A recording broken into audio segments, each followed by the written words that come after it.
Well, I love that ideal, doesn't it? Because what happens when we're broken? What happens when we're ashamed? We tend to hide out, don't we? Until we realize that there is hope out there. And even when we understand that there's hope out there, sometimes we still hide out, don't we?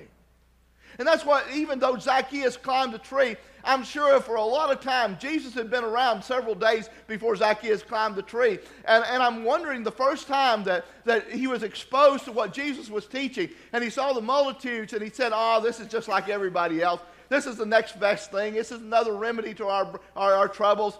Nobody really cares. Nobody likes me. Nobody wants me around. Can you imagine a tax collector saying that? I can.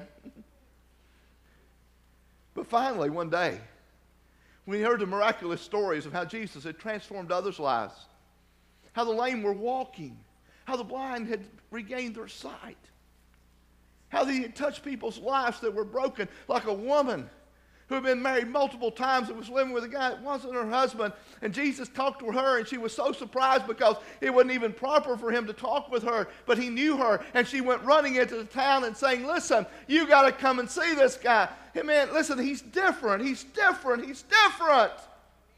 He speaks like no one I've ever heard before. What a transformation. Do you think it was by accident that Jesus ran into that woman on his journey through Samaria? No. He was seeking her. Just like it is not an accident that you're here this morning. It is not by coincidence that God has spoken to your heart. It is not by chance that in your journey of life there have been encounters with God's call on your life.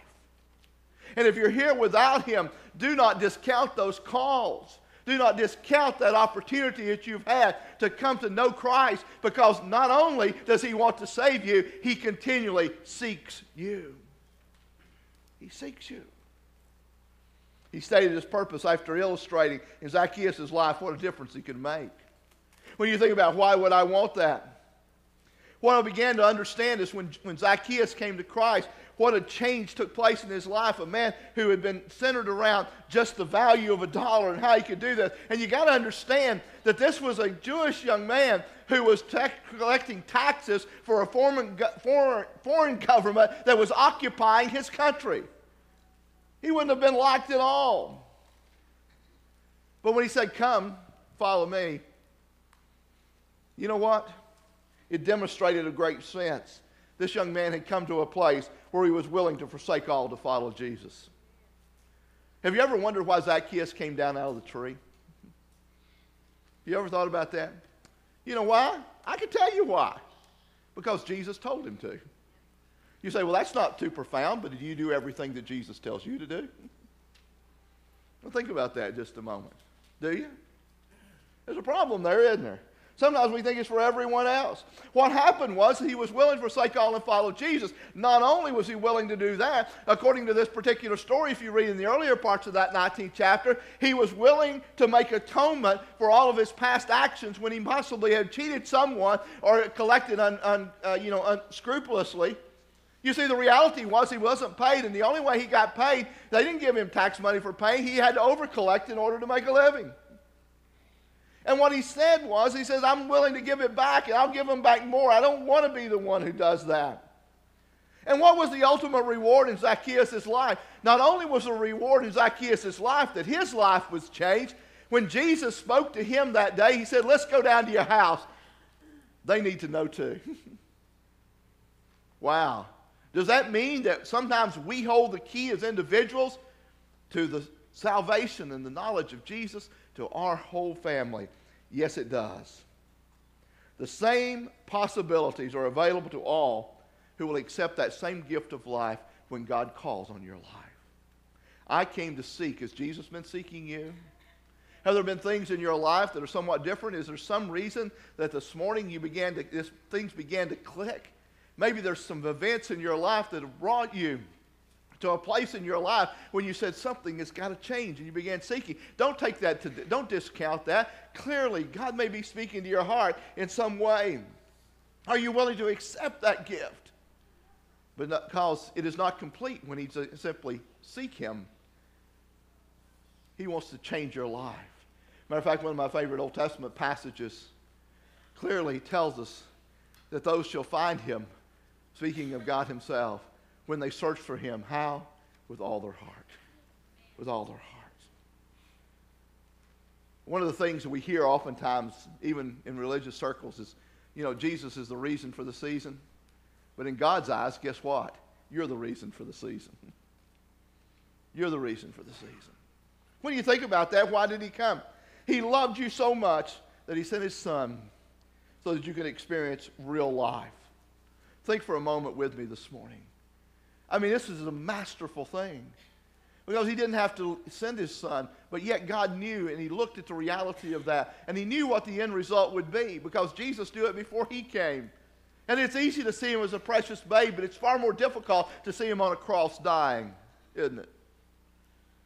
But yet that's what he asked. That's what had to be done. So think about it for a moment.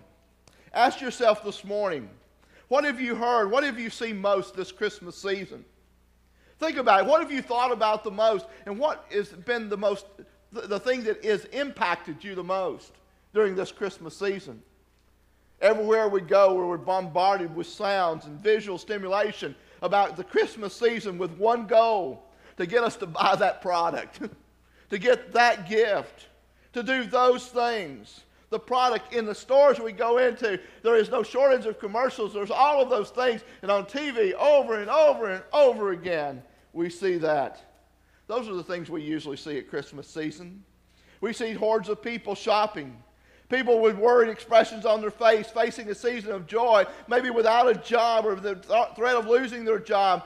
Maybe it's the first time that they've had to face this time alone. Their mate has died, or they've been divorced, or something has happened. Maybe their children are away from them, either somewhere in the country or maybe in a foreign country serving our country. Things are different this year, and even though there's a little joy in their heart, there's a sadness there. There's a brokenness in that. We oftentimes hear short blasts of music and carols, or honking horns of people arguing over parking places. And I began to look and watch the TV in horror to find out that some people were so focused on the bargains that they were literally trampled a person to death in this season. It's just unimaginable to me that their focus was not on human kindness, but on what's in it for me. We see it over and over again. But Jesus said that is not the reason for the season, is it?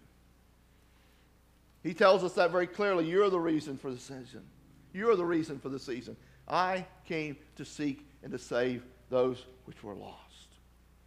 When I began to think about all the complications, all the debt, all the advertisements, all the things that life is so complicated, I thought, wow, how simple it is with God sometimes. And I simply stood the other day, or sat the other day, staring at this particular simple little passage. I came to seek and to save those which were lost.